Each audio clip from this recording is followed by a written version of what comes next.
तृणमूल कांग्रेस में जारी अंदरूनी संघर्ष के बीच पार्टी संगठन पर ममता बनर्जी की मजबूत पकड़ ने बागी खेमे के लिए मूल पार्टी पर दावा करना मुश्किल बना दिया है। बागी सांसदों द्वारा अलग राजनीतिक मंच का सहारा लेने से उनकी रणनीति और बागी विधायकों की राह अलग अलग दिखाई दे रही है। हालांकि विधानसभा में बागी विधायकों की संख्या अधिक है, लेकिन संगठनात्मक ढांचे में ममता समर्थकों का प्रभाव अभी भी निर्णायक माना जा रहा है। सवाल यही कि क्या ममता के आगे ये तमाम बागी बेबस हो जाएंगे और अब आखिर पश्चिम बंगाल में होने क्या जा रहा है। नमस्कार, बहुत स्वागत है आप सभी का। आप देख रहे हैं न्यूज़ 18 का डिजिटल प्लेटफॉर्म।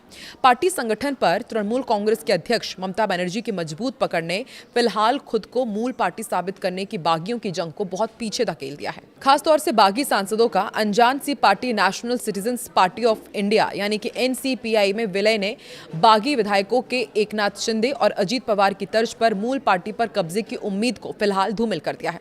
इसके अलावा भावी रणनीति को लेकर बागी विधायकों और बागी सांसदों की अलग अलग राह ने भी पार्टी को बचाने की जंग लड़ रही ममता के लिए राहत की उम्मीदें बचाए रखी है। जी हां, ये ममता बनर्जी के लिए बहुत राहत भरी खबर है। पार्टी संगठन में ममता के दबदबे के कारण ही बागी सांसदों ने न सिर्फ मूल पार्टी के दावे से फिलहाल खुद को दूर रखा है, बल्कि अयोग्यता की तलवार से बचने के लिए एक बेहद अपरिचित पार्टी में विलय का रास्ता अपनाया है। दरअसल पार्टी पर दावे के संदर्भ में चुनाव आयोग और अदालतें अलग अलग पक्ष में शामिल सांसदों विधायकों की संख्या ही नहीं देखते, बल्कि पार्टी के संगठनात्मक ढांचे का भी संज्ञान लेती है। मसलन पार्टी की राष्ट्रीय कार्यकारिणी, राज्य इकाइयों और जिला अध्यक्षों में किस गुट के साथ हैं, इसका भी टेस्ट किया जाता है। राज्य विधानसभा में तृणमूल के 80 में से 64 विधायक बागी धड़ों के साथ हैं। इसी आधार पर नेता प्रतिपक्ष का पद हासिल करने के बाद विरोधी धड़े ने मूल पार्टी पर अपना दावा जताया है। हालांकि बागी सांसदों के बागी विधायकों के साथ जाने के बदले NCPI में विलय का मामला अब उलझ गया है। अब बागी सांसदों के समर्थन में अभाव में बागी विधायकों का धड़ा मूल पार्टी पर अपना दावा नहीं जता सकता। वैसे भी पार्टी संगठन में अब भी ममता का दबदबा कायम है। मूल पार्टी पर अधिकार के लिए बागी विधायकों को भी बागी सांसदों के साथ NCPI में विलय करना होगा। इसके अलावा बागी सांसदों विधायकों को मूल पार्टी के संगठन में भी स्थिति मजबूत करनी होगी। बागी सांसद सुदीप बंदोपाध्याय ने इशारा किया है कि संसद के मॉनसून सत्र के पहले दोनों धड़े मिलकर के मूल पार्टी पर दावा करने की रणनीति तैयार कर रहे हैं। बागी विधायक धड़ा भी यदि NCPI में विलय करता है तो अजीब सी स्थिति पैदा हो जाएगी। तब राज्य में ये भाजपा की मुख्य प्रतिद्वंदी होगी और केंद्र में भाजपा के साथ होगी। मूल पार्टी पर अधिकार मिलने पर भी यही स्थिति रहेगी। वैसे भी भाजपा की राज्य इकाई विरोधी धड़े के परोक्ष या फिर सीधे गठजोड़ से बेहद नाराज है। ऐसे में नेतृत्व की चिंता केंद्रीय मंत्रिमंडल में बागी धड़े को शामिल करने को लेकर है। फिलहाल ताजा अपडेट ये है कि लोकसभा स्पीकर ओम बिरला ने TMC के राष्ट्रीय महासचिव अभिषेक बैनर्जी को एक महत्वपूर्ण बैठक के लिए बुलाया है और सूत्रों के अनुसार स्पीकर ने अभिषेक बैनर्जी को 19 जून को मिलने के लिए कहा है। इस मुलाकात का मुख्य उद्देश्य पार्टी में हुई फूट के मामले पर चर्चा करना है।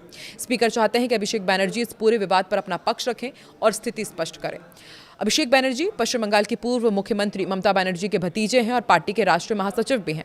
वहीं TMC की प्रमुख ममता बनर्जी ने भवानीपुर विधानसभा सीट के चुनावी नतीजों को चुनौती दी है। मंगलवार को कलकत्ता हाईकोर्ट का रुख किया। उन्होंने अदालत में एक चुनाव याचिका दायर की है, जिसमें BJP नेता शुभेंदु अधिकारी की जीत को चुनौती दी गई है। आधिकारिक मतगणना के अनुसार इस सीट पर भाजपा नेता शुभेंदु अधिकारी ने ममता बनर्जी को 15,000 से ज्यादा मतों से शिकस्त दी थी।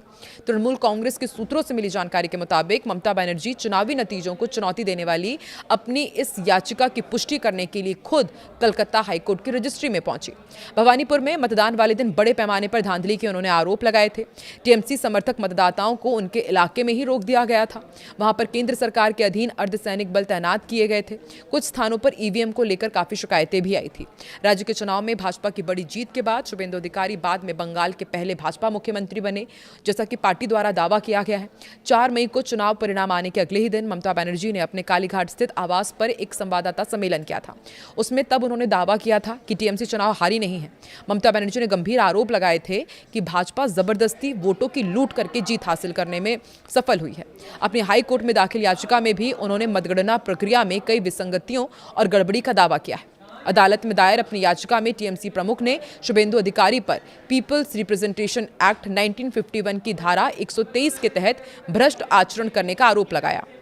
याचिका के अनुसार अधिकारी पर चुनाव के दौरान रिश्वतखोरी, अनुचित प्रभाव डालने और दुश्मनी व नफरत फैलाने जैसे गंभीर आरोप हैं। ये पहली बार नहीं है जब ममता बनर्जी ने चुनावी नतीजों को कानूनी रूप से चुनौती दी हो। इससे पहले आपको याद होगा साल 2021 के विधानसभा चुनाव में भी जब वो नंदीग्राम सीट से शुभेंदु से बेहद कड़े मुकाबले में हार गई थी, तब भी उन्होंने कलकत्ता हाईकोर्ट का दरवाजा खटखटाया था। 2021 का वो मामला अब भी अदालत में लंबित है, जिसमें पहले सुनवाई करने वाले जस्टिस कौशिक चंद्रा ने ममता बनर्जी की आपत्ति के बाद खुद को केस से अलग कर लिया था और टीएमसी प्रमुख पर 5 लाख रुपए का जुर्माना भी लगाया था। और अब एक बार फिर से अपनी हार के बाद हाईकोर्ट की शरण में पहुंची है ममता बनर्जी। वहीं दूसरी तरफ बागी गुट अब अपनी आगे की रणनीति पर चर्चा कर रहा है, लेकिन अभी ममता बनर्जी अपने बागी विधायकों और सांसदों पर भारी पड़ती नजर आ रही हैं। आपको क्या लगता है पश्चिम बंगाल में आगे क्या होने वाला है, और क्या ममता बनर्जी की रणनीति के आगे बागी विधायकों और सांसदों की रणनीति फीकी पड़ेगी? कमेंट सेक्शन पर अपनी प्रतिक्रिया जरूर दें।